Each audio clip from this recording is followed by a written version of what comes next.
Olá pessoal, boa noite. Nós estamos aqui hoje no primeiro quadro do Café com Fé do Tribuna Cash. Estamos aqui hoje tendo a pastora Luciana como convidada. Seja bem-vinda, pastora, Obrigada. ao nosso primeiro quadro aqui do Café com Fé. É uma alegria receber a senhora aqui. Igualmente, estou muito feliz, Wellington, por estar aqui com vocês. É um prazer enorme estar fazendo parte desse projeto tão importante, né? Café com Fé. E com certeza, nós estamos aqui hoje para abençoar a sua vida, para compartilhar aquilo que Deus tem feito desde o ventre da minha mãe até o dia de hoje. Deus abençoe a todos nós. Amém. Pastora, vamos lá então. Vamos lá. Desde a gente viu que de muito tempo a senhora já vem nessa luta aí, no ramo espiritual, com vocação para lidar com pessoas e a vida das pessoas. Quando a senhora sentiu, desde pequena, que foi, a minha vocação para ser pastora é esse caminho que devo trilhar? Eu louvo a Deus porque eu nasci num lar cristão, né? Meus pais se casaram, eu com 20 dias de nascida, eu fui consagrada ao Senhor na igreja, né? Então eu já comecei minha vida desde o ventre, né, com Cristo. Porque a criança, ela tem, né, toda a experiência na vida uterina, né? Então, na verdade, eu com 8 anos, eu tive uma experiência muito grande com o Espírito Santo de Deus. Eu me lembro como se fosse agora, e depois de algum tempo da minha chamada, que eu fui entender que aquilo dali era algo especial na minha vida enquanto criança, né? Eu sempre fui participativa, rol de bebês, bandinha das crianças, mensageiras do rei, adolescentes, né, no grupo Renascendo, um grupo que fazia muitas peças teatrais, assim, às vezes causava até escândalo, porque a gente colocava fumaça, foco de luz. Naquela época não tinha isso de maneira nenhuma, né? Mas, assim, foi um momento que eu me dediquei muito à obra também na minha adolescência. E com 8 anos eu comecei numa sala da igreja, na cantina, chorava muito e eu não sabia por quê. Todos vieram me falar o que está acontecendo, eu não sabia, chamaram minha mãe. E depois eu entendi que dali era um toque do Espírito Santo na minha vida. E começo da minha adolescência, né, Grupo Renascendo, Mensageiras do Rei, eu senti o chamado a partir, né, lá dos 16, no meu ano de ensino médio, e eu queria fazer serviço social, né? Eu tenho uma pegada para a questão de ajuda a pessoas, e eu queria fazer isso, né? E eu simplesmente fiz a inscrição para o serviço social na minha cidade, em Campos dos Goytacazes, Rio de Janeiro, e eu perdi o vestibular. E eu falei para o Senhor, né, que se eu não passasse no vestibular, eu faria seminário. Fiz uma chantagemzinha com Deus, sabe, gente? Muita gente faz isso, né? E a gente se dá mal.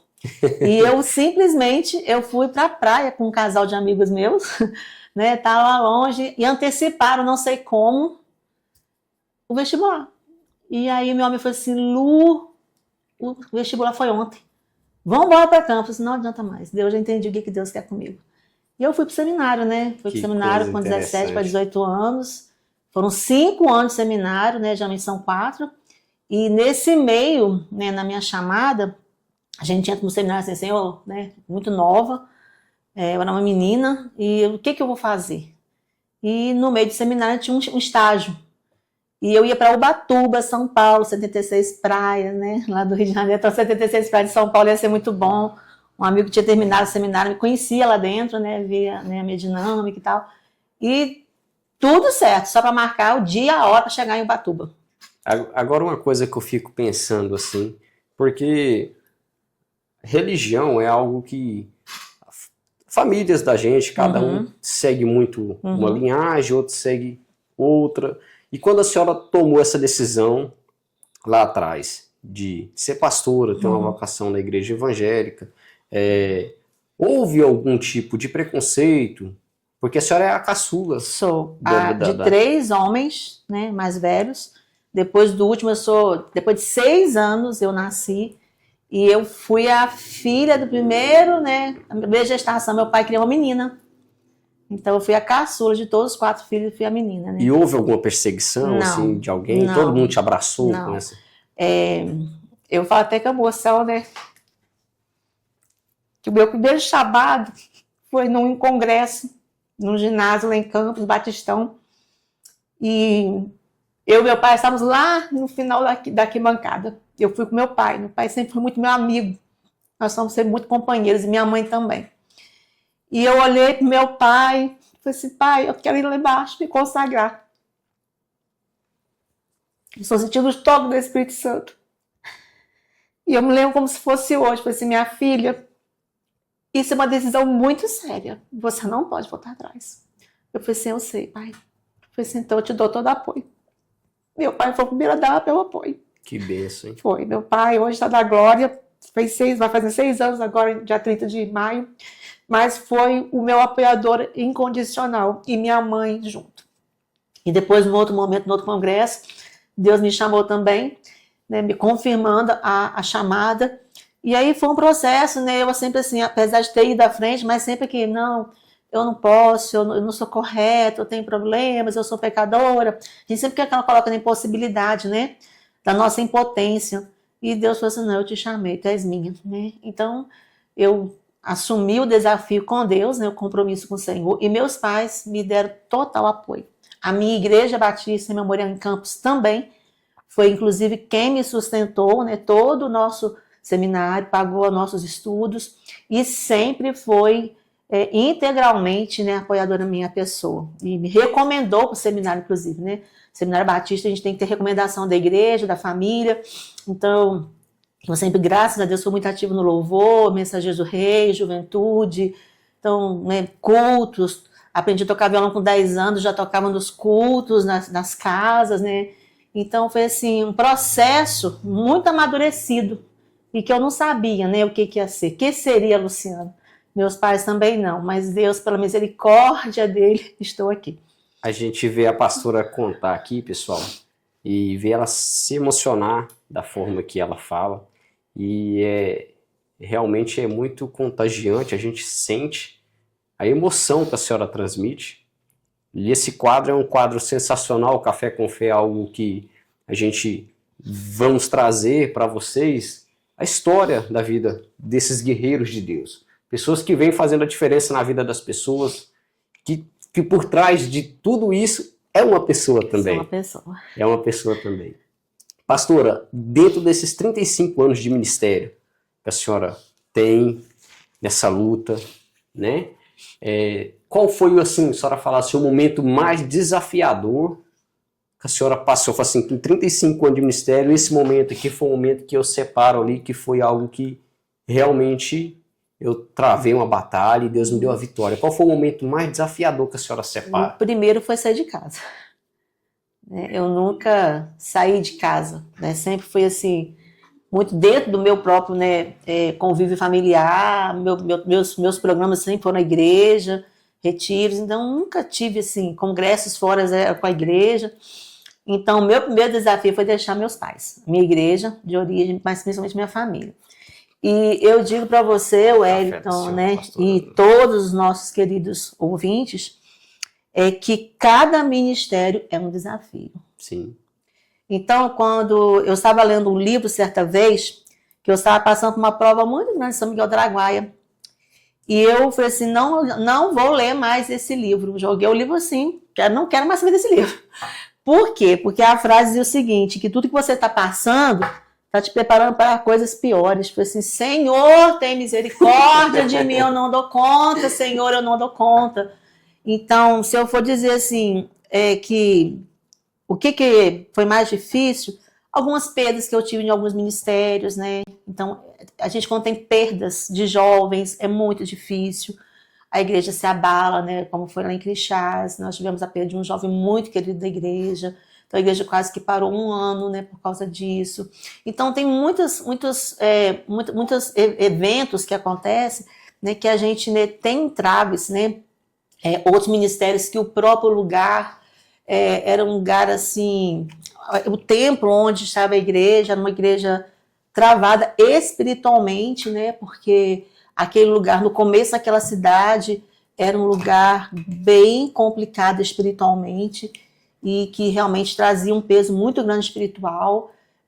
Então, tem muitas coisas que a gente pode pensar, né? Que poderíamos falar assim, olha, tal lugar, eu poderia contar de cada um, né? Como somos 5 ministérios até aqui, eu tenho quase 35 anos de ministério e tive, assim, não tantos ministérios, não tantas cidades que eu rodei, né? Porque, graças a Deus, eu sempre consigo ficar um bom tempo considerável em cada ministério. O menor que eu fiquei foi em Uruaçu. e viemos para cá. Mas, assim, fatos, por exemplo, eu passei por muitos suicídios nas famílias, né, das igrejas, e coisas muito impactante, que não era da igreja, mas eram famílias da igreja que e eu sou uma pastora que eu convivo no centro da família, no meio da família, né? A gente sofre junto, a gente vai para velório, a gente conta para a criança, né, do pai, que eu fui escolhida para contar para a criancinha, né, que foi que bateu na pessoa que estava morta, né, que foi que descobriu. Então, são muitas facetas que a gente tem do ministério, que são coisas boas demais. Né? Por exemplo, nascimento. Eu sou apaixonada por parto. Então, eu corri atrás dos médicos para pedir para filmar, para participar dos partos das minhas ovelhas. E eu consegui.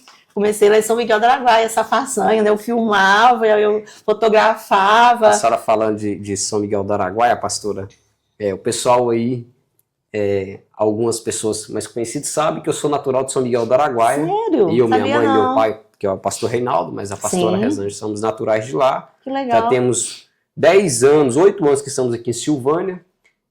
Amo essa cidade. Sim. Silvânia é uma cidade acolhedora que eu aprendi a amar. Também. E me considero filho de Silvânia. Certo. Aí que você fala de São Miguel do Araguaia, inclusive acredito que algumas pessoas... Então, você estava lá na época. Algumas pessoas vão estar vendo a senhora lá, o pessoal da Igreja de Cristo lá. Deus abençoe a Igreja de Cristo, né? Apóstolo Marcelo, vi aquele menino assim, ó, crescendo. Né? Uma bênção, Marcela, sua esposa. Mas ali São Miguel do Araguaia foi um caso desse aí. Foram 2 suicídios, né? Eu tô falando dessa lá de São Miguel do Araguaia. Pastora, eu vou tocar num assunto agora que eu acredito que a senhora já está emocionada e pode causar mais lágrimas. Mas a gente vê que em 2021 a senhora perdeu o esposo da senhora. Foi vítima do Covid. E durante essa situação, a pastora... Será que é uma água, pastora? Não, pode ficar tranquilo. Durante essa situação, a pastora, até para o pessoal que nos assiste ali, entender, porque a única certeza que a gente tem hoje é a morte, mas ninguém está preparada por passar por aquela situação. Verdade. Aonde que a pastora encontrou forças ali para lidar com isso?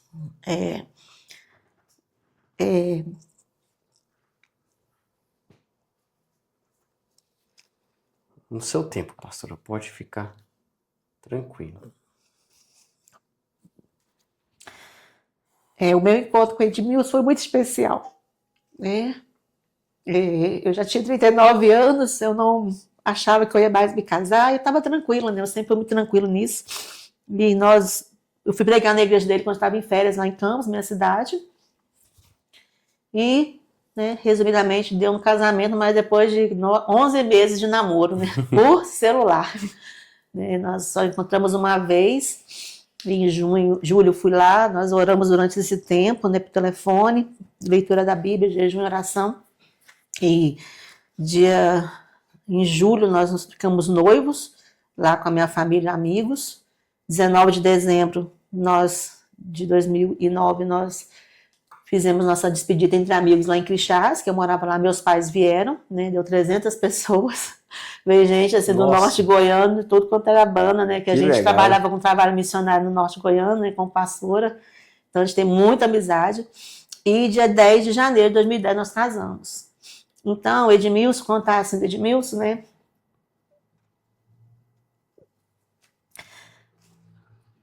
foi além de um marido, um companheiro, né, um amigo, né, muito protetor, um homem protetor da família, um homem que zelava, né, pela família, um homem que era o cabeça da família e aquele que era meu companheiro de ministério. Né. Ele tinha um ministério muito lindo na igreja dele de origem no Rio, que ele trabalhava com recebendo as pessoas, né, no templo. E realmente era fantástico o serviço dele. E ele continuou esse serviço aqui, né?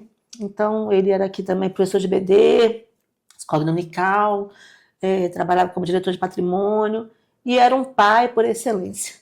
Aí, meu filho, né, filho? Um pai por excelência.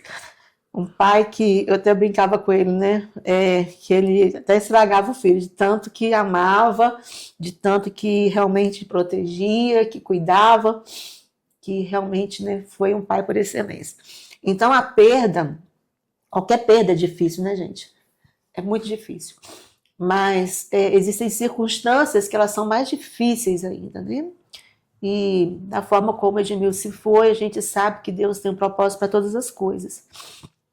Mas fica aquela lacuna, né? Que a gente vive, tem que prosseguir. Sim. E uma das coisas que eu não tive tempo para ter luto. Né? Eu não tive tempo para ter luto. Meu esposo faleceu dia 25 de abril de 2021. E a gente tem um programa de rádio até hoje, né? Tem 5 anos e 6 meses. E eu falei assim, fui pegar meu filho em Anápolis, no mesmo dia, foi um domingo. E lá fiquei segunda, terça, eu voltei. E eu falei para o Senhor, eu não vou fazer rádio agora. Vou, né, ter o meu tempo de luto. E Deus falou assim para mim, não, você vai voltar. Eu falei assim, não vou. Eu não vou voltar, Senhor, porque as pessoas vão me entender. Eu lembro como se fosse hoje, argumentando com o Senhor. E eu falei assim, eu não vou voltar. Senhor, você vai voltar, minha filha. Eu estou te mandando, você não pode parar. E eu não entendia. Eu, sinceramente, eu não entendia porque que o Senhor me cobrava aquilo, me mandava fazer, me continuar. E eu falei assim, tudo bem. Na terça-feira à noite eu sentei para preparar como eu sempre faço, né? Era quarta-feira, agora terça-feira, né? O nosso programa Jesus a Verdade que Liberta, na Rádio Vida, 87,9 FM. E quando eu abri a Bíblia, assim, então o Senhor vai me falar aqui, ó. O que o Senhor quer que eu fale? Porque eu não tenho o que falar, Senhor. Eu estava bradando com o Senhor, eu não gritava, mas meu interior bradava. E quando eu abri a Bíblia, foi um salmo que eu, né, conhecia desde pequeno, tinha decorado no meu coração. O Senhor é meu pastor, nada me faltará. E eu não fiz nada, sabe, Wellington? Eu somente abri a Bíblia, li e fechei. Seja o que Deus quiser, Senhor. Não estou entendendo isso aqui. E eu fui, até pedir para Edilane, mandar um abraço para Edilane, um amigo, né, que eu encontrei nessa cidade. Nosso diretor da Rádio Vida, 87,9 FM. Eu falei assim, Edilane, por favor, tem condições de gravar esse programa? Eu falei assim, só tem certeza? Eu falei assim, tem, porque Deus mandou, então eu estou fazendo porque Ele mandou, eu sou serva. Sim. E comecei. Eu sei que eu chorava o programa inteiro, né? Porque explicando e Deus falando, e quando eu cheguei nessa palavra, né, Deus mandou o recado, e eu não conseguia entender, não conseguia, Senhor, me responde, por que eu estou aqui falando isso tudo que o Senhor está mandando. E quando eu terminei o programa, eu peguei meu celular, aí eu fui entender que pessoas foram curadas de luto, de anos. E as pessoas falam assim, olha, de outras situações, né, não somente de luto de morte, mas outras situações, e que naquela palavra, naquela atitude minha de estar ali depois de 3 dias de perder meu esposo, elas começaram a entender que elas também poderiam continuar. Talvez eram por coisas, né, entre aspas, menores, né, nada é menor para quem está sofrendo. Eu aprendi outra coisa que eu aprendi no ministério.